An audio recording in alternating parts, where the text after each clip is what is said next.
շատ կարևոր է քաղաքական առաջնորդների դերը հարցերի լուծման խաղաղ ճանապարհով տանելը։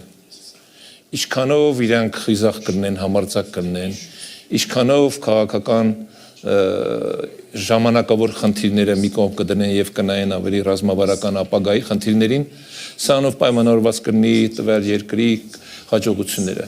Փառք Աստծո, մեր երկու երկրի ղեկավարները ընտրել են այս ճանապարհը, երկրորդը եւ խաղաղությունը, ապագան, մարդկանց բարեկեցիկ կյանքով ապահովել հնարավորությունը գերադասել են մնացած ամեն ինչից։ Ես նաեւ այն քաղաքական գործիչներից եմ, որ միշտ խոսել է խաղաղության մասին եւ փորձել եմ իմ քաղաքական գործունեության ընթացքում ինչ որ ձևով օգտակար լինել, որովհետեւ ինձ համար հասկանալի է մի բան. եթե ունեք հարևաններ, հարևանների հետ ապրում եք միայն խաղաղ։ Նույնիսկ կենցաղում այդպես, առավել եւս պետական մակարդակում։ Այլ ճանապարհ չկա։ Այլ ճանապարհը վեճ է, կռիվ է, անիմաստ ժամանակի կորուստ է։ Եվ ես էլ եմ շատ լավատես, որ իրականում մենք հաջողվելու ենք եւ ունենալու ենք համատեղ նաեւ տնտեսական, մշակութային ծրագրեր, մենք հնարավորություն ենք ունենալու նաեւ արդեն կան նախադեպեր, երբ որ մեր հասարակական սեկտորի ներկայացուցիչները հանդիպում են, դա շարունակականություն է ունենալու, հաջորդը կլինի բիզնես շրջանակների հանդիպում, արդեն տեսեք Երևանում մարդիկ գնում են ադրբեջանական վարելիք եւ մեքենաներ են վարում։ Տարիներ առաջ երբ որ դրա մասին խոսեիք, ինչ որ ճշտամական վերաբերմունք այլ կերպ ընդունվեր։ Բայց սա այն իրականությունն է, որում հիմա մենք ապրում ենք։ Ինչ վերաբերում է խնդիրներին աշխարհի, իհարկե մենք հիմա ապրում ենք շատ տուրբուլենտ ժամանակաշրջանում։ Կովիդից հետո շատ բան է փոխվել եւ հիմա արդեն աշխարհի քաղաքական քարտեզում շատ փոփոխություններ են տեղի ունենում եւ կառավարման մեթոդների մեջ փոփոխություններ են տեղի ունենում եւ այստեղ առավել եւս խնդիրներ են ունենում փոքր երկրներ, այսպես ասեմ։ Բայց ես չեմ թերագնահատում փոքր լինելու հանգամանքը գործոնը, ինչ որտեղ նաև սա առավելություն է, որովհետև մեզ հնարավորություն է տալիս ինքնուրույն գործել, ինքնուրույն որոշումներ ընդունել եւ այդ որոշումները իրականություն դարձնել։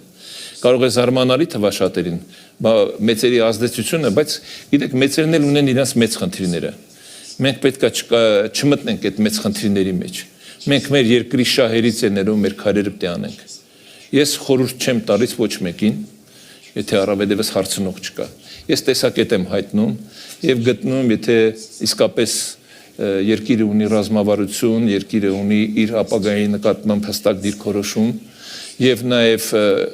այդ քայլերի իրականացման մեխանիզմներ, ուրեմն իսկապես կարող ենք մենք այս բարդ իրավիճակներից դուրս գալ։ Ես չեմ բարձրացնում խնդիրը, բայց չեմ ուզում նաեւ ավելի բարդեցնել եւ ավելի գունավորել եւ դարձնել այնպես ապոկալիպտ իրավիճակ, որ անլուծելի մի հատ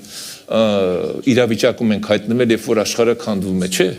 Ավելի վատ վիճակում է եղել աշխարհը։ Աշխարհը շատ ավելի վատ իրավիճակներ է տեսել։ Մարդկային զոհեր միլիոնավոր եւ այլն, բայց իրավիճակից դուրս ենք եկել։ Նույն Եվրոմիության այսօրվա գոյությունը պայմանավորված է երկրորդ համաշխարհային պատերազմից հետո ճանապարհների փրկրկով։ Ընդամենը 12 տարի հետո այդ արդեն համաձայնագիրը կնքվեց։ Եվ սա նշանակում է, որ հավերժ թշնամիներ հասկացողություններ չկան։ Միգուցե կան հավերժ շահեր, որ ընդունելի է, քաղաքականության մեջ այդպես են ասում։ Մենք պետք է այդ հավերժ շահերը կապենք մեր բարեկեցության հետ, մեր երկրի տնտեսական զարգացման հետ, մեր հարևանների հետ բարեդրացական եւ իսկապես խաղաղ ջերմ հարաբերություններ ունենալու։ Նույնը վերաբերում է Թուրքիային։ Մենք ունենք Թուրքիա հարևան, ուրեմն պետք է հարևանություն անենք, սահմանները բացենք։ Իրանին է վերաբերում, Վրաստանին է վերաբերում, ես կոնկրետ Հայաստանի օրինակներն եմ բերում։ Կան տարբեր տեսակի մոտեցումների միջարոց, տարբեր գնահատականներ իմ նշած երկրներում տեղի ունեցող իրադարձությունների հետ, բայց կա նաև Հայաստանի Հանրապետության շահ, որը առաջնորդվում է իմ ասած սկզբունքով, հարևանների հետ ապրել խաղաղ, բարեդրացական հարաբերություններով եւ միմյանց օգտակար լինել։ Միջարոց սա էլ է երկկողմանի։ Շնորհակալություն։